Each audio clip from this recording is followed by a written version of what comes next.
Ya, pagi ini gua ke Ubud mau ketemu Om Stephen. Kita mau ngobrol-ngobrol sama Stephen ya.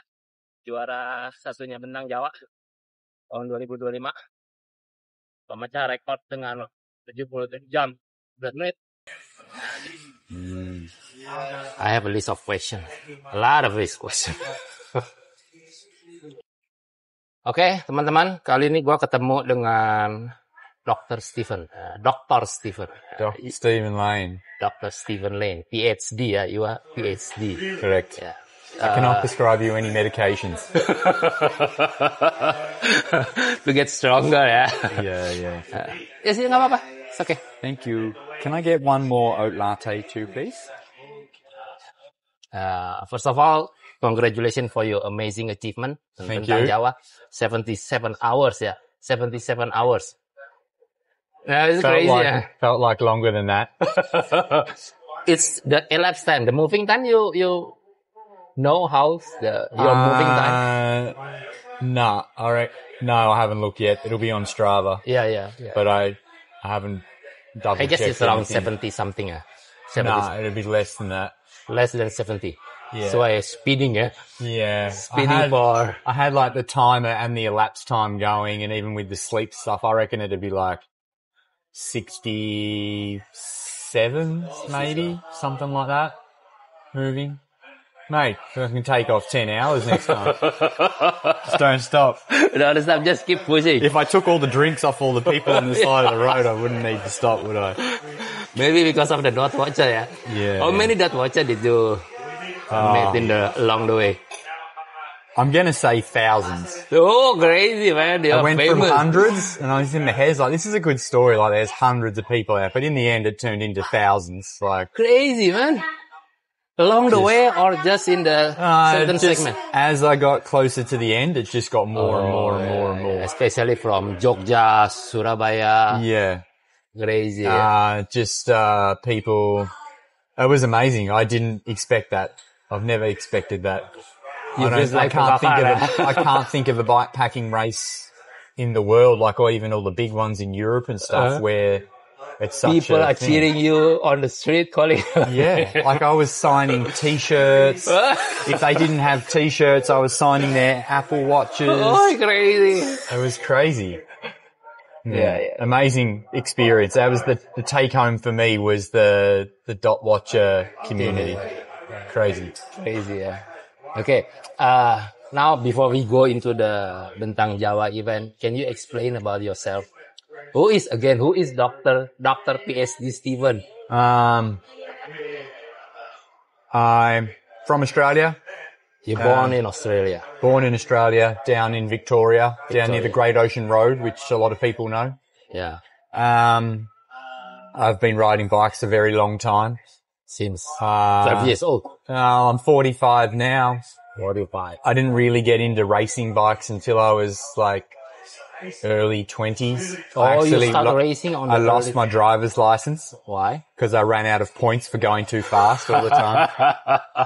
And then I had to get a bike to get around. And that's how it started. Chase by kangaroo then, yeah. That's why you're so fast, yeah. And yeah, I've just been racing bikes, mostly like road stuff. So I race, time trials, road races, things like that. And then as I've got older, I kind of got into the longer stuff. And I've done lots in Australia. Thank you. My first ever like ultra race was one called Vic Divide, 550 kilometer mountain bike race. Mountain bike race. Yeah. So like, very rough and slow. And that's where it all started. I went out and I broke. Worse than the last segment in Bentang Jawa. Yeah. Yeah, but like, a different bike, right? It's full mountain bike. Yeah, like I had dual suspension mountain bike, but even then I'm not a very good mountain biker, but, it's rough. Most of the ones I've done in Australia are off-road. Here in Indonesia, so now, Berani Nanjak, Flores and Bentang Jawa, they're my first road ones. For the ultra cycling, yeah? Yeah. So you usually ultra cycling on the off-road, they're like gravel or something like that? Usually back at home, these days, I do more gravel, yeah. all my ultras have been gravel back home, and all about 1,000 kilometers is usually my sweet spot for me. Yeah. So you ever done the 150? 1,000? No, this is the longest one I've ever actually finished. I've been to South Africa and done one called Rhino Run, and I think I did a bit over 1,500 kilometers, but I pulled out. It got the better of me. I wasn't having a good time. Was it ever good? And this time? I wasn't having a good time at the end. Nobody having a good time in 1,500. No, but I was different. That one mentally, I think I wasn't prepared. I go in, I learned a lot from not winning as well. And that I learnt, that it's all in the head. It's all in the head, yeah. It's about staying positive and not getting cranky with the situation. That's the most important. And that's the key. Like, it's not about the physical part a lot of the time with this stuff. It's about doing it with a smile as best you can. Yeah. Yeah. I read that you held a 7 national champion. I rode in various 4 masters age categories. So when you're over 30, you become a masters racer. Yeah. So I think I've won like 2 national road races. I think maybe 3 or 4 time trials, 2 gravel national championship. A lot, yeah. Yeah.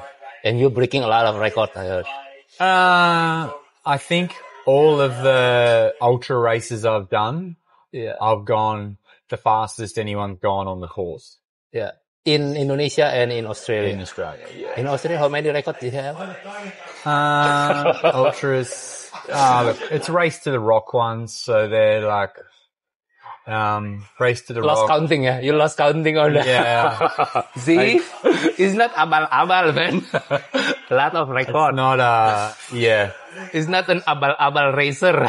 I don't make a list of them and like, I don't boast about it. It's about the journey of leading up to it and me getting it right. Like, it's about enjoying the race starts ride, before the race. Am I prepared? I do my research. Like, I've got screenshots of the times that Youssef and Zidane did last time to certain checkpoints, and they're my goals. Like, get to the first checkpoint. Okay, I'm 3 hours ahead of where they are. Get to the next one. Okay, I'm 4 hours up. And then I know where I'm at. Just like, but that motivates me to keep going, like, faster. Yeah. In Indonesia, how long have you been in Indonesia, in Bali? I spent 6 months here last year in winter, and back again this year. So nearly 12 months I've lived in Bali. In the last 6 months, you already done like 2 events with the Ubung? 2 road events, yeah. How many events did you all participate? Yeah, all up from the last year to last year. I didn't do many. Like, Wisley kind of just introduced me to everything, and I saw what he'd done. And then I knew this year, okay, I'll come back prepared with the equipment I need to be able to do these races. Lintang Flores, your Barani Nanjak, and some other road ones. So this year was like they don't, in Australia, we don't know they exist, which blows me away. Like, these races are absolutely amazing. And there is a lot of athletes at home to me say, what race can I do? Like, what's an experience? And now I know that it's like, well, get on a plane for 5 hours and you've got one in Indonesia, which will be a lifetime memory because it's so different to being in Australia. I'd hate to come and do these without a little bit of acclimatization to the Indonesian culture. Like, just knowing a little bit of Bahasa, knowing what foods are available. Nasi putih. Yeah. Or your favorite word, nasi putih. Nasi putih, ayam, and just knowing that there's always going to be an Indomart around the next corner. Not like in Flores, that is difficult to get the food and everything in Flores. But in I Java, don't think it was that bad though. Compared to I don't think Flores was still, even in that northern section in the remote villages, I just lived on ice creams and drinks. Yeah, ice cream and drinks, Yeah. So it was, it's still doable for sure. Compared to Australia. Compared to Australia, that's hard in Australia. Like, we have I think the longest section I've had to ride is 300 kilometers 300 with nothing. Oh, Like crazy. no water supply, no food, no shelter. Like there it's life or death sometimes. So here there's no risk of anything. In Australia you can run. You can go to any market, any indoor market. Yeah, like even just someone's, house or Yeah, village you or can get the water something. from there. Yeah. But in Australia, you can be in the middle of nowhere but there's no one near you for like 100 kilometers. And if your bike breaks, you've got to sit there and hope that a 4-wheel drive might come past. Yeah. And- Otherwise you can eat by kangaroo. Yeah. Yeah, that's me. Anyway. Yeah. And how about HP Tech Human HP Tech is my coaching business. Coaching? So I have myself and 3 other coaches. And it's just specifically cycle coaching. Cycle coaching. For people of all abilities, like world tour, like national level. Most of my athletes are just recreational athletes riding events that want to be fitter. Yeah. Have some professional athletes? I don't at the moment. I've got some national level ones. Like, I guess professionals, they get paid for it, but some of my other coaches do. You do it online or? All online, yeah. People in Indonesia can. Yeah, it's all through Training Peaks. Yeah, just go to the website hptech. hptech.com.au. Yeah. .au.com. No, .com.au. .com.au, yeah. Yeah. There's a rate on there, right? Yeah, you'll find it. Yeah, not too expensive. Not expensive. Not It's expensive. not cheap. Not cheap, but not expensive compared to the result. Yeah.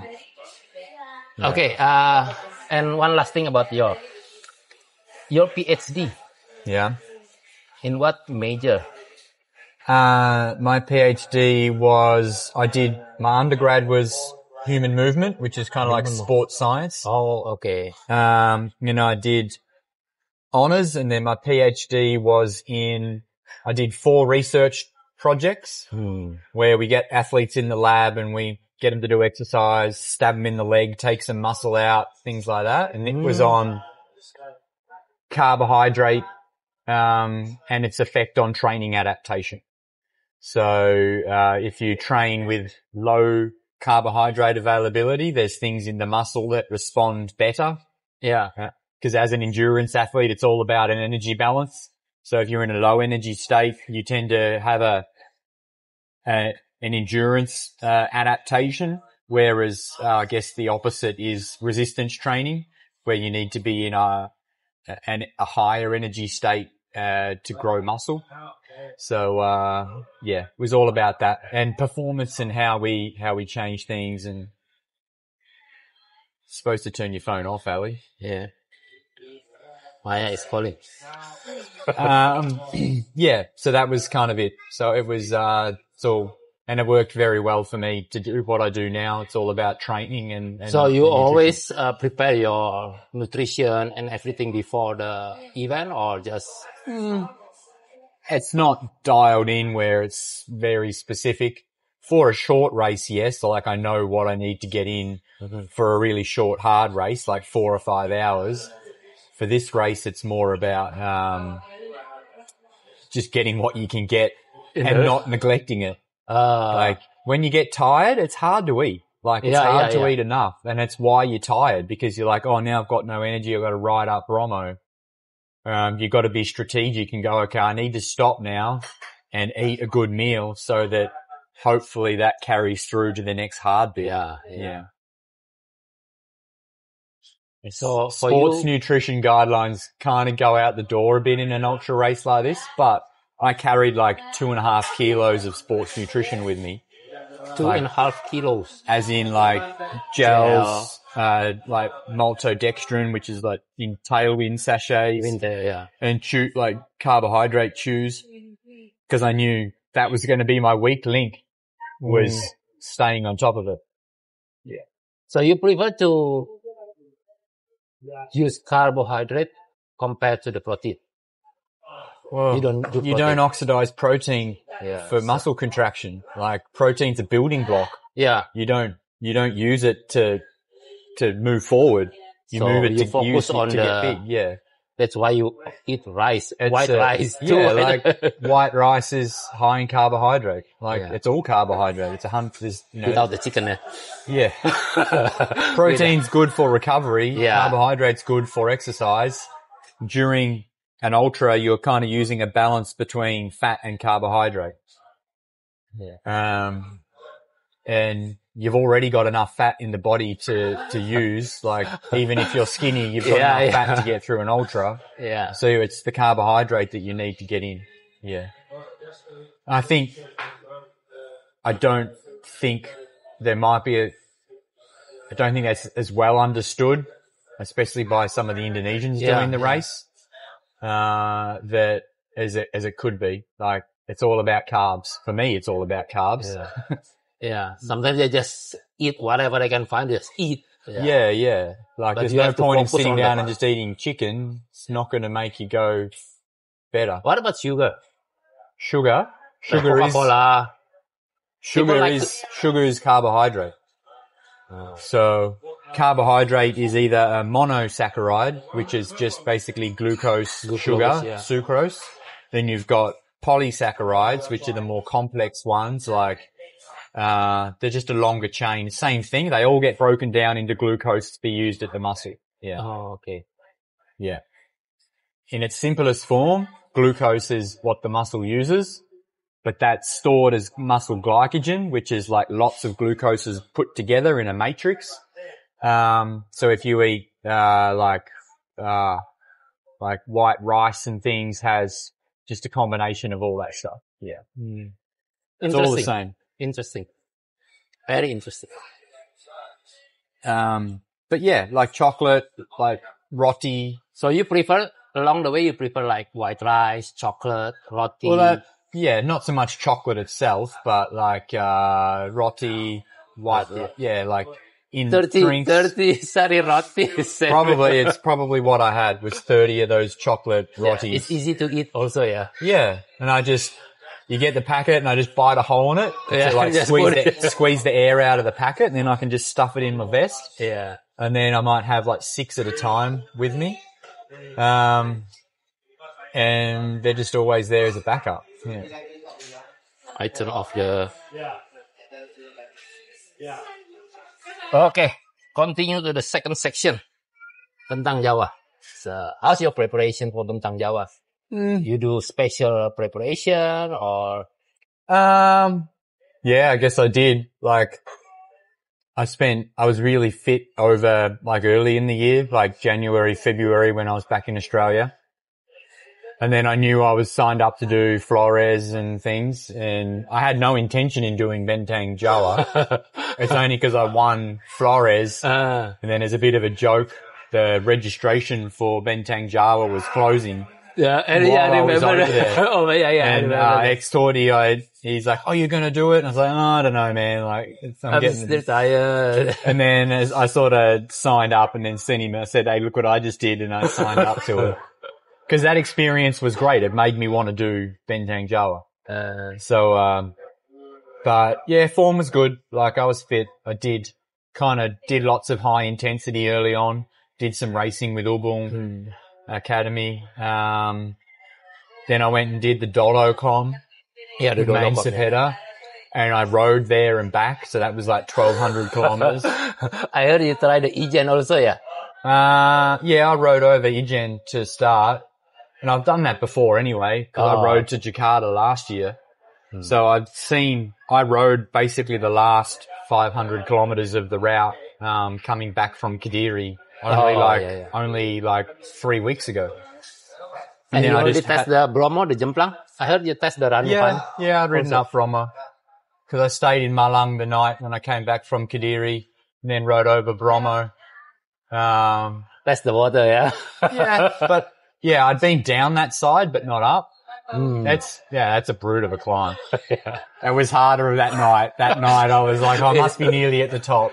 And I said to myself, I'm not going to walk. I'm going to make it the whole way up. So you make it the whole way up? I made it the whole way to the lookout where that big building is. Yeah. And I was like, yeah, I'm done. And then I forgot that there's more another climbing before you get to run your pummy. Yeah. There was a couple of spots there I got off and walked. I was like, I don't care anymore. It was amazing that night. With the full moon, there was no one else around. The full moon, yeah. It was pretty special going up there. Is it cold for you? Not really. Not really. Not really. It's colder in Australia. Oh, it's colder. It's still, you got to be careful. Like, as soon as I get to the top, put a jacket on, keep the warmth in. Yeah. But compared to what I've done in Australia, not cold. It's that cold in the middle of the day in Australia sometimes. Yeah. So that's why you're still using the short bib. I said, crazy. On the way up. Yeah. Because I knew it was going to be cold. So at the bottom coming in before you turn left up that, what's it called? Jumpla? Yeah. Climb. You go through that town and I knew there was shops there with clothes. I went into a second-hand shop and bought tracksuit pants and a jumper. And I carried it to the top so I could put it on at the top and be warm. Yeah. I saw that. All these dot watchers were there with me. They're like, what are you doing? I'm like, I'm just buying some clothes.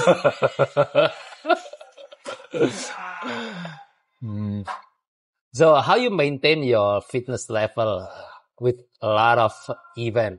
Are you exercise every day or just you have a certain schedule or? No schedule. No schedule, just having fun. I guess long-term schedule. I know when I need to be doing more riding to get fit, to stay fit. And then I do an event. I'm never really just, steady fitness level. I always get really fit for something and then have a rest. I probably won't do much for a while now. Yeah. And then get ready for something else. When you are cycling off the race, not in the race preparation, you prefer a long ride, a speed ride, or climbing ride? I do a bit of everything. Do everything. Yeah. I've done enough long ones now to know that 500, 1,000. Yeah, I know that the longest ride I really need to do in training is probably 8 hours. 8 hours in zone 2. Yeah, of course. Just a solid sort of, 6 to 8 hour ride.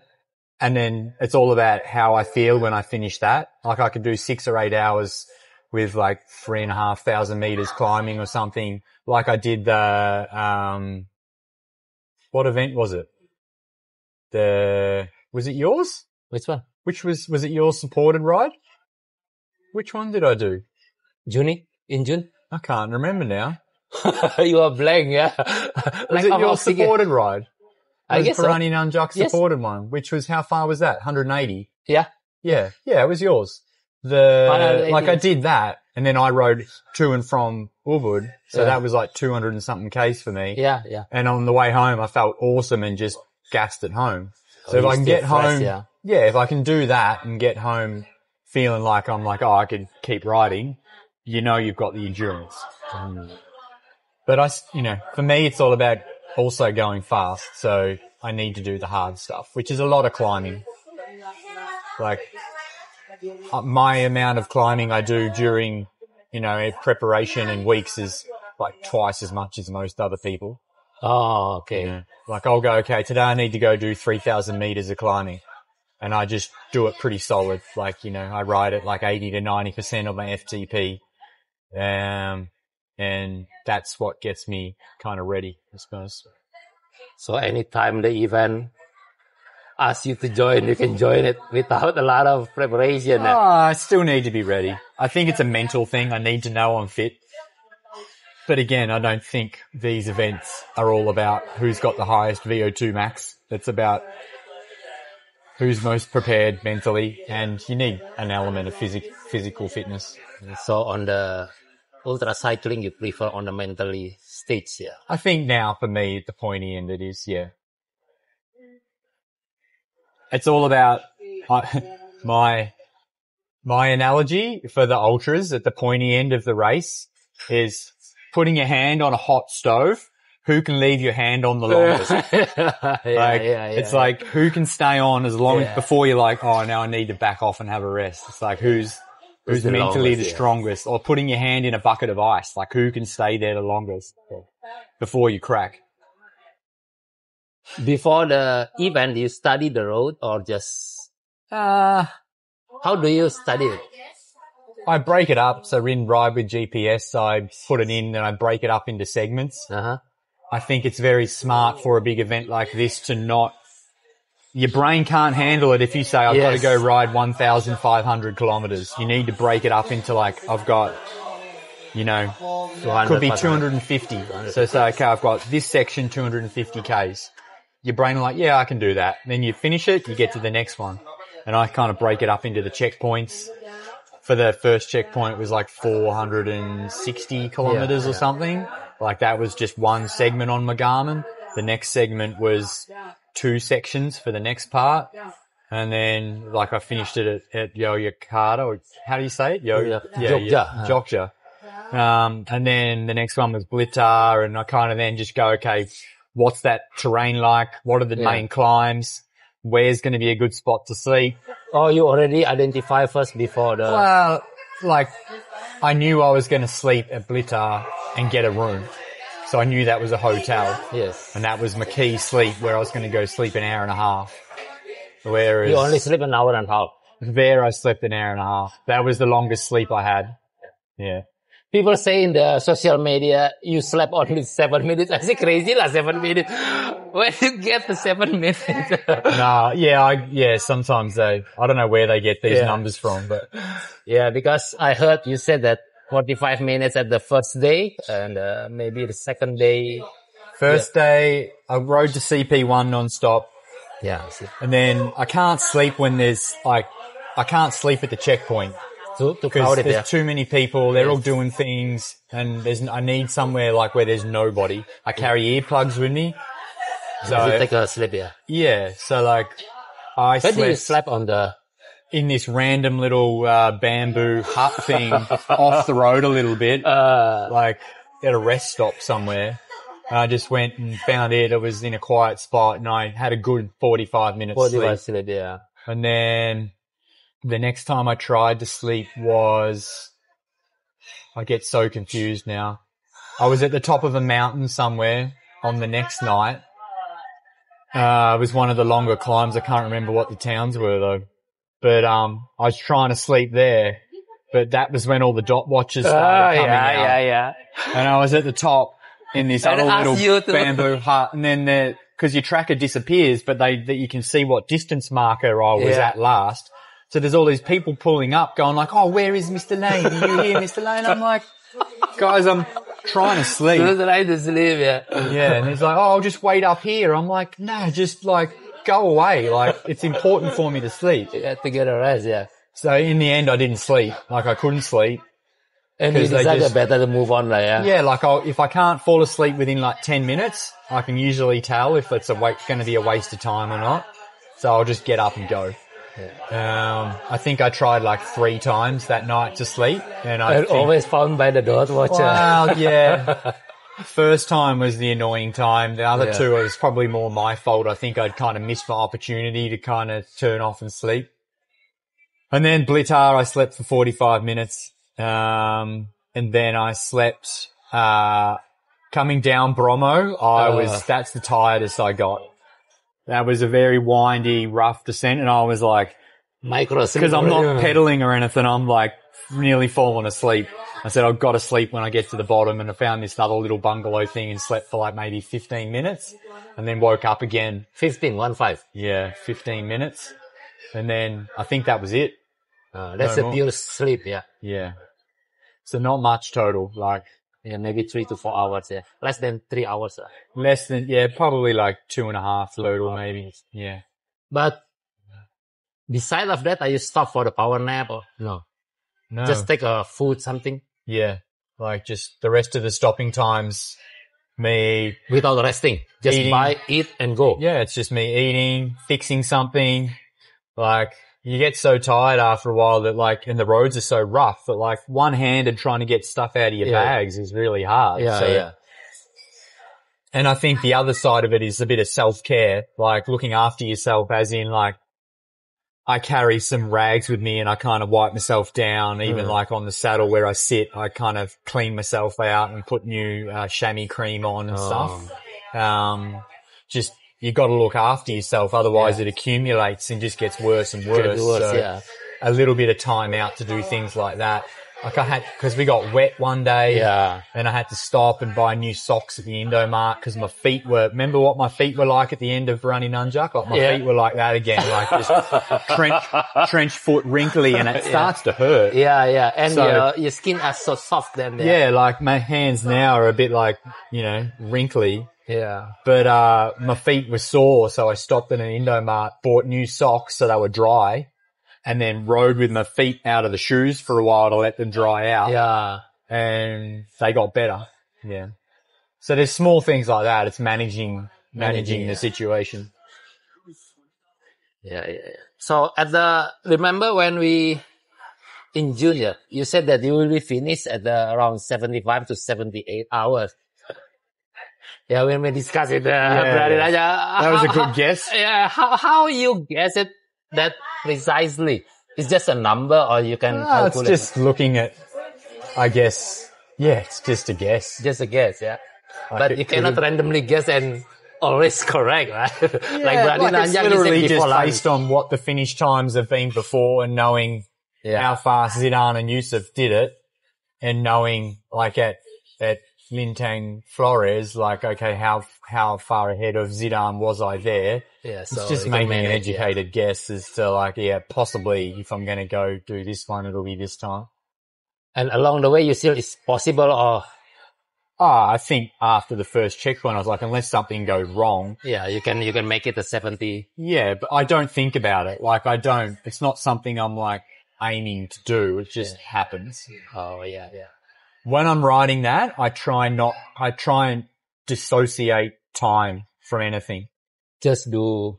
Because if you start thinking about how long it is to the next place, it's kind of like, you know, what the saying is, what is it? A watched pot never boils. Yeah. Like the longest time was when I was only 30 kilometers to the finish line and I just wanted to be there, and I kept looking at the distance.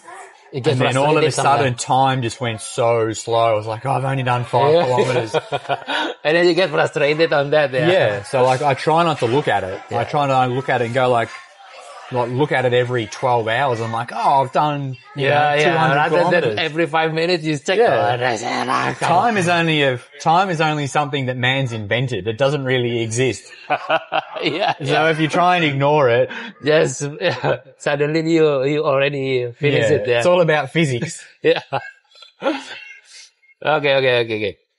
So you choose the open upper bike, right? My bike, yes, open upper. Why you choose that? Any specific reason, or that's what? Well, last year when I was here, I had a titanium gravel bike, but it's big and heavy. Yeah, titanium. This year I wanted to do some more of the road racing and the hill climbing races, so I wanted my lighter bike. The bike I've got's pretty old, like it's nearly falling apart. But I love that bike. I just chose it. It's got good tire clearance. I ran 32 mil tires. I could run up to a 40 if I wanted to. It's just a good bike. It's a good bike. And it's got the gearing. It was good to see more people in this race had the same gears as I do. Yeah, the big, like a fresh beer. the Eagle cassette on the back. Yeah. People riding up with normal like road gears up those climbs. I don't know how they do it. Yeah. Killing themselves, Yeah. But yeah, it worked faultlessly. No bike problems. Everything's smooth. Anything that you wish to change on the bike? Or it's already perfect for you? The setup's good. I've used it before a lot of times, so I know what works. Like I know what saddle works for me. I just stick with what I know. Yeah. And your logistic, you only carry not so many items, basically the mandatory items. A lot of the weight on the bike's my electrics. Yeah. So for 2 nights, I have enough light batteries, to carry to get through it all. Like you don't need a heat these days because with the way things have fast charge. Yeah. Like every time I went to an Indomart, I knew that outside. Yeah, there's always, they always have outside and they have a generator and a power point. Yes. So I just put my bike there, plug in my phone and my Garmin head unit to charge while I'm getting food and drink. Come back out, it's got an extra 5 cent or something. Just each time I stop, I do that, and they probably never got below 50%.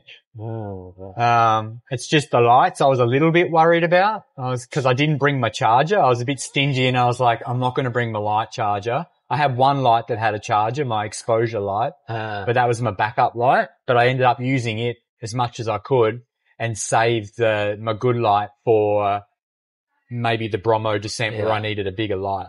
Yeah. But yeah, other than that, it was just a jacket, arm warmers, neck warmer for the cold part.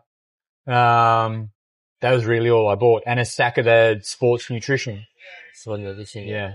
So not you know the estimate total weight of your bike plus? My bike with everything might have been 10.5 kilos. 10.5? Yeah. Okay. Maybe with water bike, a bit more. How much is your bike? 7, yeah? Yeah, my bike's probably it's pretty light actually. My bike's probably 7.5. 7.5. Yeah.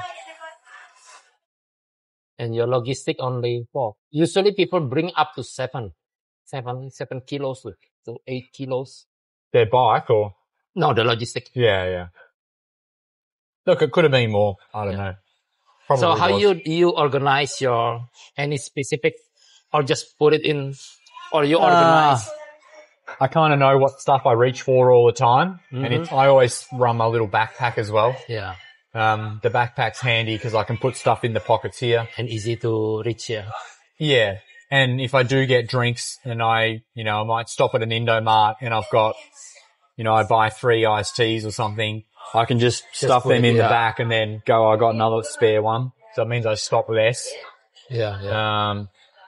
But yeah, I kind of know electrics always just go in the big front of the frame bag. I can pull them out really quick. Things I don't use go in the saddle bag, like clothes. Yeah. And it's about weight distribution as well.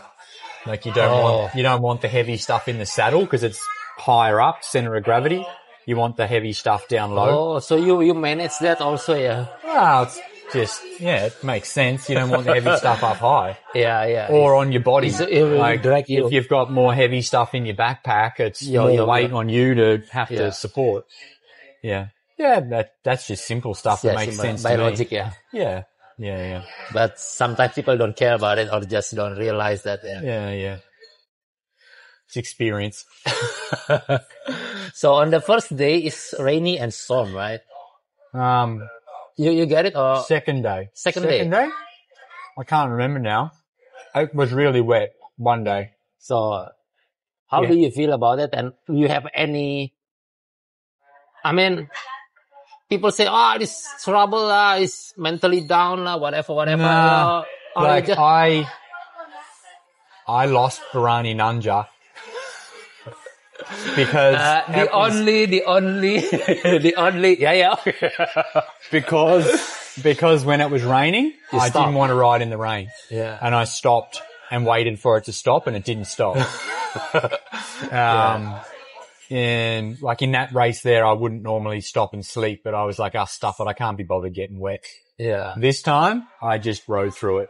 When it was really bad, I might pull in quickly and just use that time to do something.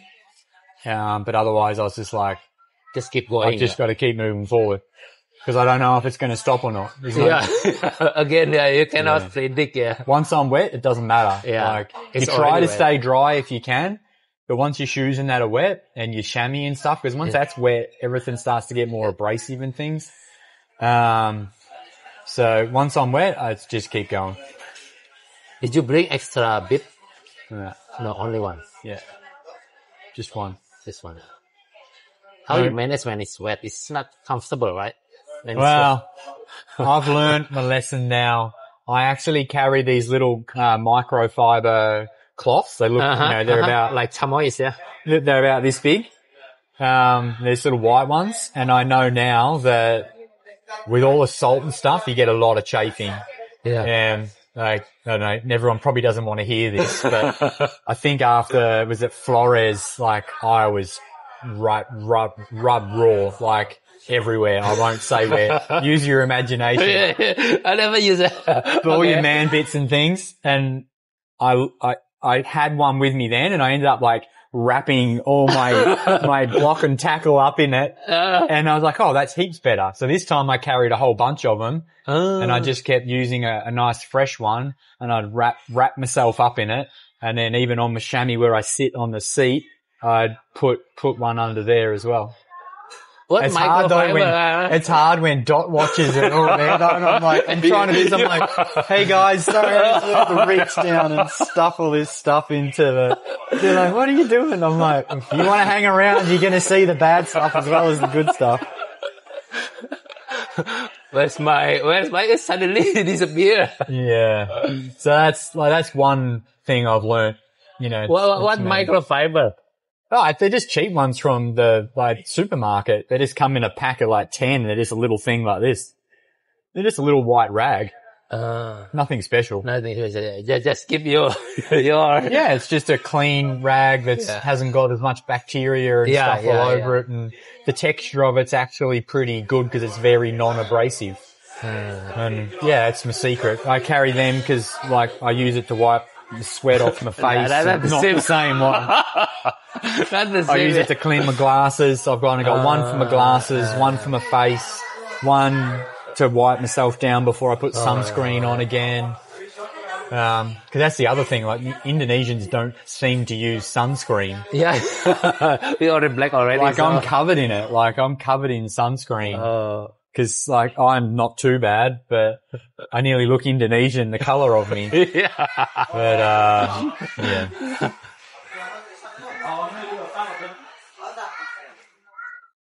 Any section that you think that's physically or technically challenging you? Bromo was hard. Like Bromo for everyone would have been, it's just steep at the top and you're already tired. Yeah. After 1,200 kilometers, you have to climb the two gravel sections. The first one. The first one, yeah. Before Yogyakarta there. Yeah, I didn't know that was coming. Like, I didn't know that was there. And when I turned off this nice fast road and I'm like, turned out. And then you can see the side of the road. And then I was just kind of like, oh, how long is this going to go for? Yeah. And that took a while to get through. Yeah. And it was spooky through there. It was a bit weird. Like, there's always houses, but there was no one in them and stuff. Yeah. And then the second one, the section that was hard was, the actual diversion we had because the road was closed at the end. That was rough. Yeah. That was horrible. With the big stone, like the size of baby. It was just rough. And it was, up and down and through valleys and out the other side. And luckily I did it during the day. I think everyone else, a lot of other people did it at night time. Yeah. But it was like, there's an increased likelihood you're going to fall off on a slippery rock or you're going to break something. But I could have done without that. The other bits I hate are the cities. Like the busier it is with traffic. The truck and it gets hotter. Like you're next to a truck and it's giving off engine heat and stuff and it just gets hot. Yeah. And the pollution, Yeah. And just more people, traffic lights. Like you kind of got a good rhythm and then there's a traffic light. You have to stop and go. That's hard. Yeah. But that was it really. Like every other climb, I don't think was too bad. But for the climb, it's okay for you, yeah? I like the climbs. The climbs are usually quieter, so, and no squeaking bike? Not this time. No, this time the bike was good. The bike is good, yeah? Your friendly bike, yeah? Yeah. Being nice. So at the first stage, quarry is close to you, right? It's like 2 kilos, 5 kilos, and then suddenly you can break away. What is the secret? I didn't change anything. He just slowed down. You keep at your own pace. Yeah, I'm not going faster or slower. Like if you watch the start, every single race I've done, I try to get out of sight as fast as I can. Like when they said 3, 2, 1, go, everyone rolls out fast. I literally ride the first 5Ks like it's a Tour de France time trial.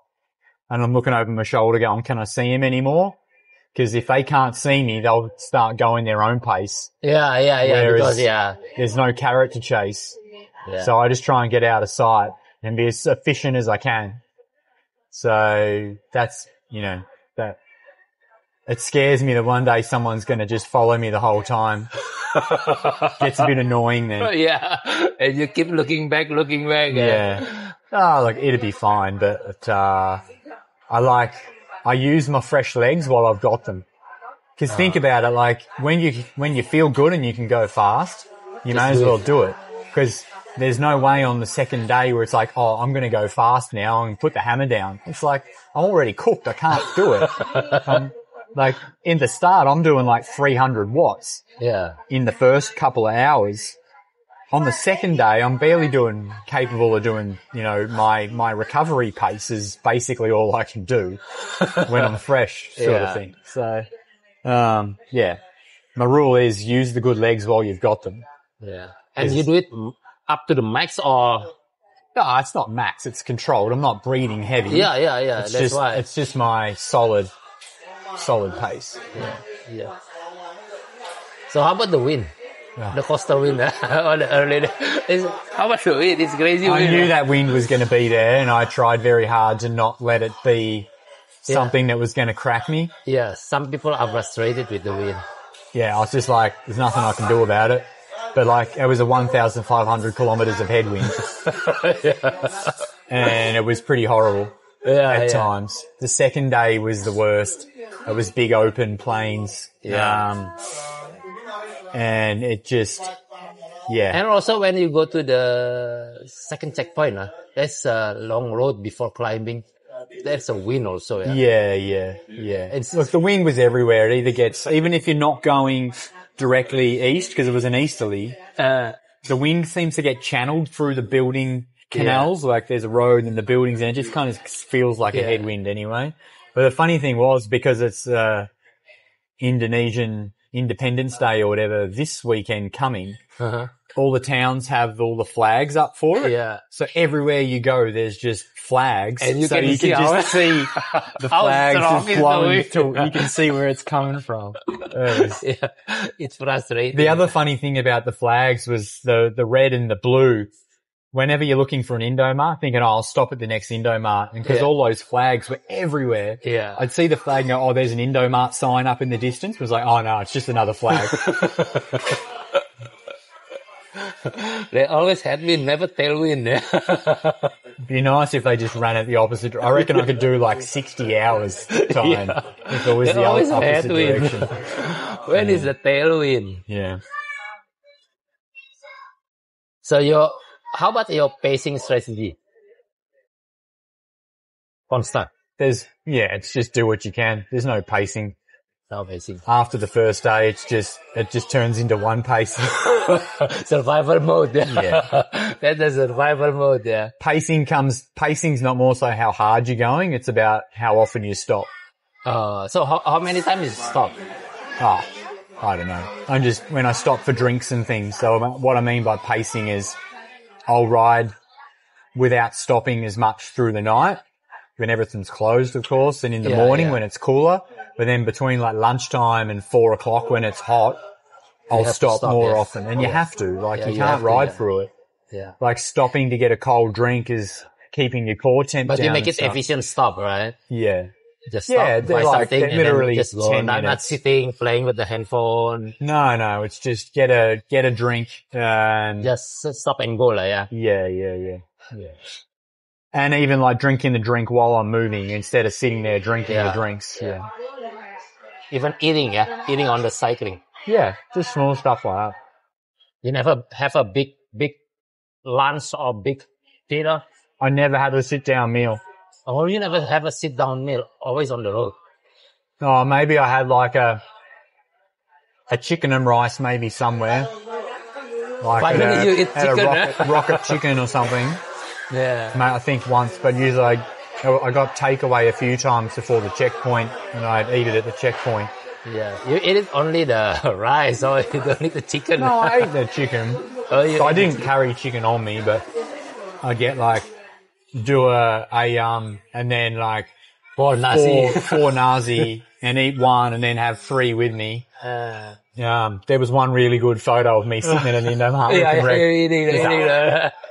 So you prefer eating rice compared to the snack bar? Yeah, it's just more energy dense.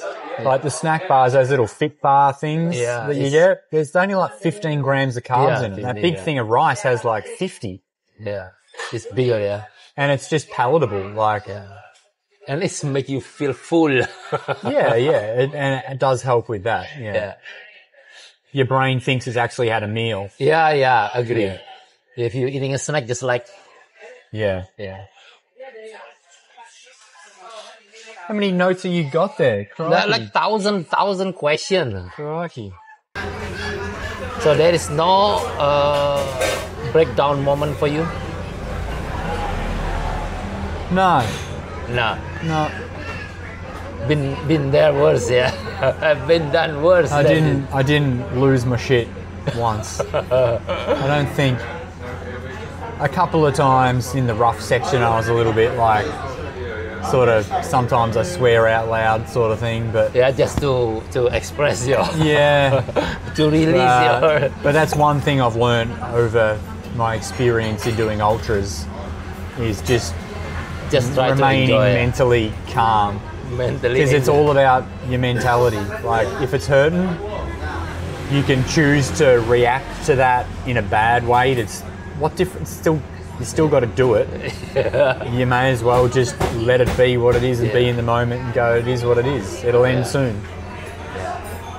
I just think about the good things, like how good it's going to be to close my eyes at the finish line and just lay in a nice clean bed and have a pizza. You always eat pizza, I like pizza.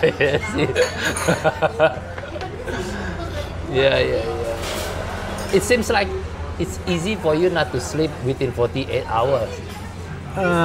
Any secret on that? Or no, I'm surprised at it, to be honest. So many people say, how do you do it without sleeping? I don't know. Like, nearly 3 nights without sleep, you'd think you'd be unfunctional. But like during the days, I was pretty good. Yeah. You don't get headache, hallucination? No, I didn't. You start to kind of see some weird things, like some shapes look like things, but... Yeah, because of the... And the mental processing power starts to get hard. Like if you asked me to do mathematics or something, I'd struggle. Like even just adding up the time to the next place and the distance and how long it might take, it's a bit like... But for me, I think that helps be in that little like time doesn't exist bubble where you just... It's like you're in this meditative state where nothing exists. You're just going pole, pedal, deal with this, deal with like what's in front of you. It's like 77 hours of being a monk. Confucius say just pedal. Just pedal, Don't ignore just the time, But you do it often, What's that? Without sleeping 48 hours is, 2 nights is okay. I know I start losing speed if I sleep. And like all of a sudden I'm like, I can go fast because I've got a power meter. So I can my perceived effort comes down if I do sleep. Maybe that would be another way for me to approach it, which I've done in other races, whereas I do sleep for like 4 hours a night and then I can ride a lot faster. I think this way I do it is the hard way. But in previous races I've gone, okay, I'm going to sleep 3 hours a night and then I'd end up riding a lot faster, like Lockie Morton does in his ones. Like he sleeps 5 or 6 hours each night, but he rides really fast.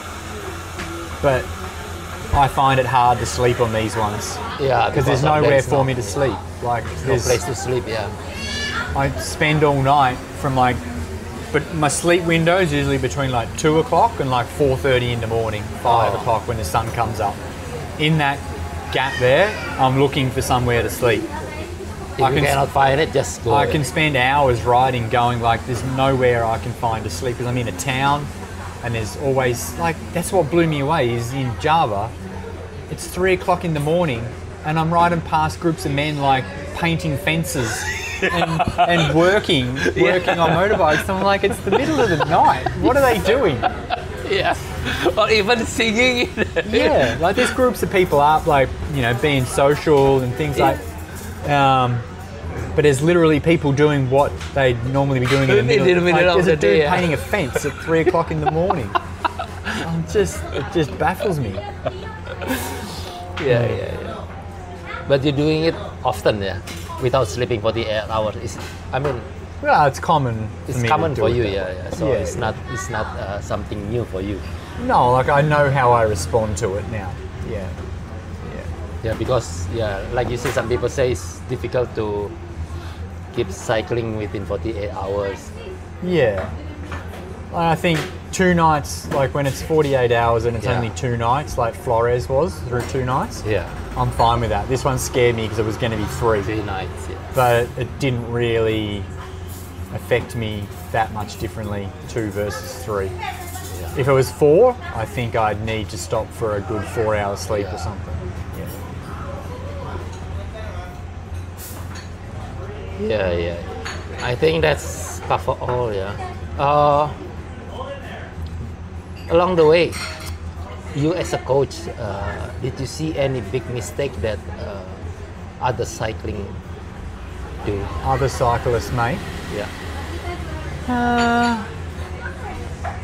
And how they can avoid that? I didn't really see anyone, really, to be honest. I think... Okay, in the common practice, in the ultra, what the cyclists do mistake in the first day, if they have to go like 4 or 5 days? Look, not in this event. Most people, it's easy enough now to get the bike set up and stuff right because, look, one, you use what you've got. They carry enough stuff to be fine. I think it's the mental side of things about how you're going to do it. What's your expectation? Like it's not thinking that you're going to go fast the whole time. It's just having a plan and knowing what you can do. And until you've done one, you don't know what that's going to be. So, you know, I'd always say when you're doing it for your first time, like, don't aim to be at the pointy end. Just do it within your ability, but push yourself. Like I still think if someone's really out there to win, like I think as I said, it's about who can go the deepest mentally. Yeah. And I think there's a few riders out there that if they went a little bit deeper mentally, maybe without sleep and stuff, they'd be at the pointy end. Like, I don't know why no one's actually gone, okay, I'm going to follow Stephen right from the start and just like shadow him the whole way. Maybe it might work, I don't know. Yeah. So I thought that might be what Zidane might do this time. Like, somehow Zidane is not in the... Yeah, like, you know, for whatever reason it was this year. Yeah. Like, I didn't enjoy the pressure of like main Cepeda going me versus Zidane and things. People like. And I don't think he did either. Like, I tried to just ignore all of that. Like, I'm not out to impress anybody and do anything. This was me versus me, and like the goal was to go faster than anyone's gone before. But it's not for the glory of, you know, what do we get at the end? I get a top cap and 6,500 new Instagram followers. Suddenly your Instagram follower jump to. Yeah. Actually, here's a tip for everyone. When you're thinking about an ultra race, you're thinking about how hard it's going to be. Don't think about the hard stuff. Think about the good stuff. Think about, it's going to be amazing to ride Bromo in the middle of the night with the moon up. So you are eager to get there. Yeah, like think about the good experiences. Like think about, it's going to be amazing to have all the people on the side of the road encouraging me. You tend to think about the negatives.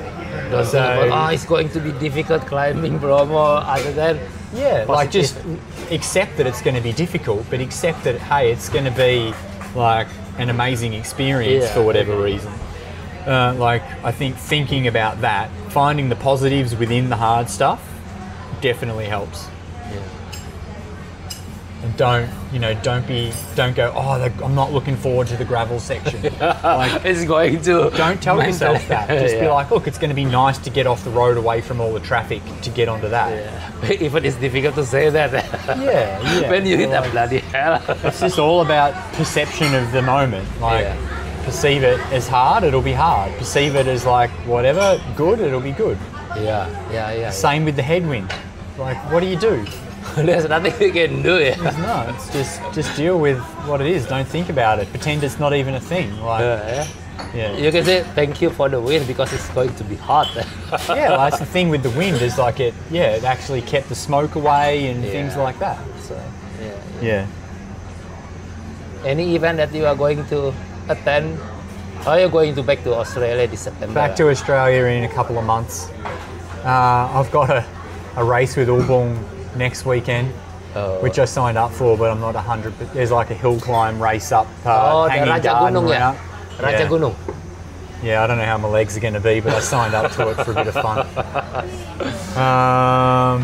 I don't know. I don't Ijen, plan ahead. you don't go to Ijen? I think I've got to be back in Australia. My visa runs out. Yeah, already close to your I think next year my goal is to do the trilogy. trilogy. Yeah. Starting from And I Bromo. know Main Cepeda are pushing me to do East Java journey. Yeah, I don't really care. You coming for Berani Nanjak? The only one that you lost. That was the one that cracked me the most out of all of them. That Munduk climb, man, still. It's still a nightmare. That was the hardest I had to push up that climb. That was hard. That was hard, yeah. Route-wise, Barani Nunjuk was probably the hardest.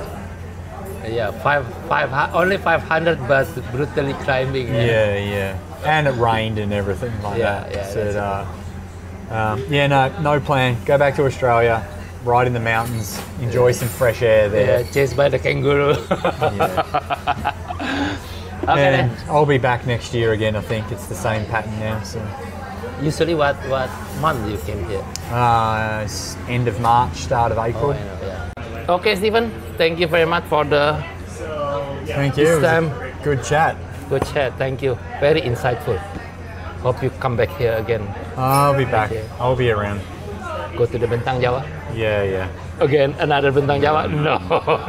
I only do the big races once. That's Yeah. Okay, thank you. Thanks, Thank Ali. you very much. Good to chat. Good to See you, chat. mate.